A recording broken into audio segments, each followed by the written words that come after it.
Hello friends, आज हम बनाने वाले मटर का पराठा और इसे मैंने धनिया की चटनी के साथ और पानी वाली हरी मिर्च के साथ सर्व किया हुआ है। आप इसे अचार के साथ, दही के साथ भी खा सकते हैं। और इस पराठे की सबसे अच्छी बात यह है ना कि यह काफ़ी टेस्टी बनी थी और इसकी जो स्टफिंग है वो चारों तरफ काफ़ी परफेक्ट हुई थी। और इसलिए इसे मैं आपको तोड़ के दिखा रही हूँ। इस तरह से देखिए कि काफ़ी परफेक्ट यह मटर पराठा बनता है। इसमें मैंने एक सीक्रेट मसाला डाला है जिसकी वजह से पराठे में जो टेस्ट है ना वो काफ़ी दुगना हो जाता है और उस वजह से यह फटता भी नहीं है। तो चलिए बनाते हैं। यहाँ पे ले लिया है 2 कप गेहूं का आटा मैंने लिया हुआ है और 1 चम्मच डाल दिया है नमक। और यहाँ पे लगभग 2 चम्मच हम डाल देंगे तेल। आप यहाँ पे घी भी डाल सकते हैं, तो यहाँ पे मैंने तेल डाला है। अब अच्छी से इन मसालों को पहले हम मिला लेंगे। बहुत लोग यहाँ पे अजवाइन भी डालते हैं, तो आप चाहे तो यहाँ पे हाफ चम्मच अजवाइन भी डाल सकते हैं। तो अच्छी से इसे पहले मिक्स कर लेते हैं, फिर डो रेडी करने वाले हैं। तो यहाँ पे मैं 1 कप पानी ली हूँ और थोड़ा थोड़ा करके पानी डाल के एक सॉफ्ट डो हम रेडी कर लेंगे। मतलब हम जो पराठा बनाते हैं ना, बस वैसे ही डो हमें रेडी करना है जो हम नॉर्मल घर में पराठा बनाते हैं ना, ज़्यादा सॉफ्ट ना ज़्यादा हार्ड। अब इसे मैं ढक के आधे घंटे के लिए इस तरह से रख दूंगी ताकि ये परफेक्ट सा डो हमारा बन के रेडी हो जाए। ये देखिए काफ़ी चिकना परफेक्ट डो बन के तैयार हो चुका है। अब हम यहाँ पे स्टफिंग बनाएंगे, जिसके लिए मैंने ले लिया है एक जार, जिसमें मैं डाल दूंगी 1 कप मटर, हरे मटर हमने डाले हैं। और 1 इंच अदरक का टुकड़ा डालेंगे। एक कट हरी मिर्च को मैंने काट के 2 टुकड़ों में डाल दिया है और 5 या कली यहाँ पे मैंने डाल दी लहसुन की। लहसुन आप नहीं खाते हैं तो आज ऐसे ही आप स्किप कर सकते हैं। तो देखिए मैंने इसे पीस लिया इस तरह से दरदरा। दरदरा पीसने के बाद मैं गैस के पास आ गई हूँ। एक पैन मैंने लिया है जिसमें मैंने डाल दिया लगभग 2 चम्मच ऑयल मैंने डाला है। यहाँ पे सरसों का तेल डाला है। कोशिश कीजिए सरसों का तेल डालिए, इससे बहुत ही चटपटा सा मसाला बनता है। और हाफ चम्मच मैंने जीरा डाल दिया है। जीरा जब चटकने लग गया तब फिर हम ये, जब हमने हरे मटर पीस के रखे थे ना, ये हरे मटर इसमें हम डाल देंगे।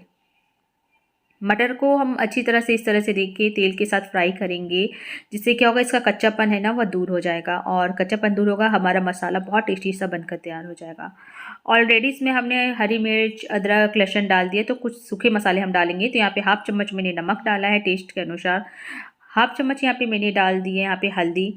और हाफ चम्मच मैंने यहाँ पे लाल मिर्च डाली है। 1/4 टीस्पून लगभग मैंने यहाँ पे गरम मसाला डाला है और 1 चम्मच यहाँ पे मैंने अमचूर पाउडर डाला है, जिससे खट्टा का फ्लेवर आएगा।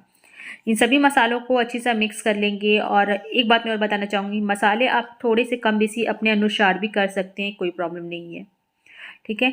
अब इन मसालों को अच्छी से हम इस मटर के मसाले के साथ मिक्स कर लेंगे और फ्राई करेंगे लगभग 2 से 3 मिनट। ज़्यादा से हमें फ्राई नहीं करना पड़ता।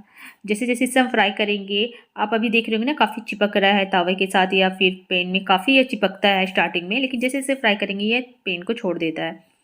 अब यहाँ पे मैंने डाल दिया है 1 चम्मच बेसन। जी हाँ फ्रेंड्स, बेसन ज़रूर डालिए। अगर आप बेसन डालेंगे तो आपकी स्टफिंग बहुत अच्छी बनेगी। यह जो मसाला है ना, यह बहुत ज़्यादा ज़रूरी है, आप बेसन ज़रूर डालिए 1 चम्मच। ठीक है। बेसन डालने के बाद आप देखिए मसाले में कितनी जान आ जाती है, जिससे आपको जो पराठे बनेंगे ना बिल्कुल भी नहीं फटेंगे। ट्राई करके देखिए। अब इस तरह से देखिए हमने गैस की फ्लेम को बंद कर दिया है। एक बाउल में मैंने मसाले को, स्टफिंग को निकाल लिया है। अब मैंने यहाँ पे एक डो वो ले लिया, जिसे हमने हल्का सा बेल लिया इस तरह से। देखिए इसमें हम स्टफिंग भरेंगे इसीलिए। और इस तरह से हाथ से हम उठाते हुए प्लेट जैसे लेंगे, ये देखिए। और स्टफिंग डालने के बाद अच्छी से इसे हम लॉक कर देंगे और एक्स्ट्रा जो आटा ऊपर का रहता है ना, वो इस तरह से निकाल के हम हटा देंगे, साइड में रख देंगे। और अब इस तरह से हल्का हाथों से हम प्रेस करेंगे इसे और इस तरह से हम बेल लेंगे, ये देखिए। ठीक है। बेलने के बाद आप देखिए बिल्कुल भी या नहीं फटा है कहीं से भी, आप देख सकते हैं, ये देखिए परफेक्ट पराठा बनके तैयार होने वाला है। तो बस इसे हम एक प्लेट में रख लेंगे। अब मैं आपको दूसरा प्रोसेस बताऊंगी। इस तरह से हाथ से हम इस तरह से प्रेस करते जाएंगे साइड्स में, साइड को, किनारों को इस तरह से दबाते जाइए, बीच में एक स्पेस सा बन जाएगा। इसके अंदर हम स्टफिंग डाल देंगे। आप दोनों मेथड से बना सकते हैं, जो आपको इजी लगे आप उस मेथड को ले लें। और इस तरह से हम प्लेट उठाते हैं, फटाफट इसे हम इस तरह से प्लेट से बंद कर देंगे। ये देखिए ऊपर से थोड़ा सा एक्स्ट्रा आटा है ना, उसे हम हटा देंगे। अब इस तरह से हाथों से हल्का सा प्रेस करके इसे लॉक कर देंगे। इस तरह से हल्के हाथों से फिर प्रेस करेंगे और इसे अब हम हल्के हाथों से बेल लेंगे, ये देखिए। इस तरह से यह भी हमारा बेल के रेडी हो चुका है। दूसरा पराठा बिल्कुल भी नहीं फटा, आप देख सकते हैं, ये देखिए। तो इसे भी हम प्लेट में मैं रख लूँगी और फिर अब हम गैस के पास चलेंगे। इसे हम सेकेंगे, पराठा को रेडी करेंगे। तो मैंने तवा को गर्म करने के लिए रख दिया था पहले से, तवा हमारा गर्म है। तो मैंने यहाँ पे पराठे को डाल दिया है। अब यहाँ पे हम पलटते हुए इसमें ऑयल लगा देंगे और अच्छी से पराठे को क्रिस्पी होने तक हम सेक लेंगे। इस तरह से देखिए ऑयल डालेंगे और इस तरह से सेकते जाएंगे, तो फटाफट हमारा मटर का पराठा बनके तैयार हो जाएगा।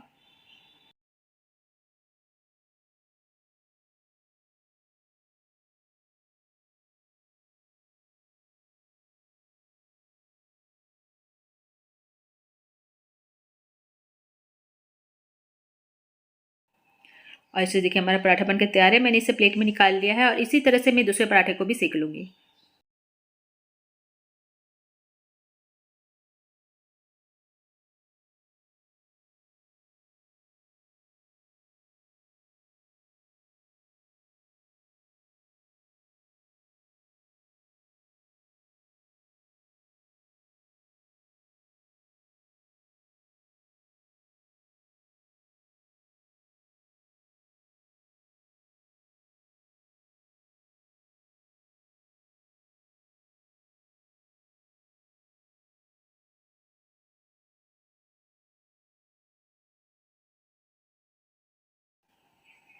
तो इसे समय दोबारा दूसरा पराठा भी बनके तैयार हो चुका है। तो अब इसे हम प्लेट में सर्व करेंगे। तो ये देखिए इसकी स्टफिंग मैं दिखा रही हूँ आपको फिर से। ये कितना परफेक्ट हुआ चारों तरफ से, आप देख सकते हैं। ये देखिए चारों तरफ जो मसाला है काफ़ी अच्छी से गया है।